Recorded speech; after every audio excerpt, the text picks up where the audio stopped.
TDP అధినేత నారా చంద్రబాబు నాయుడు నేటి పర్యటన వివరాలు। ఈ రోజు రేపు పవన్ కళ్యాణ్ తో చంద్రబాబు ఉమ్మడి ప్రచారం చేయనున్నారు।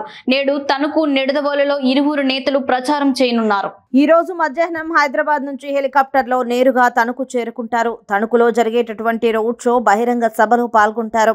అనంతరం నిడదవోలు నియోజకవర్గంలో రోడ్ షో చేస్తారు। అనంతరం బహిరంగ సభలో పాల్గొంటారు। రాత్రికి నిడదవోలులో బస చేస్తారు।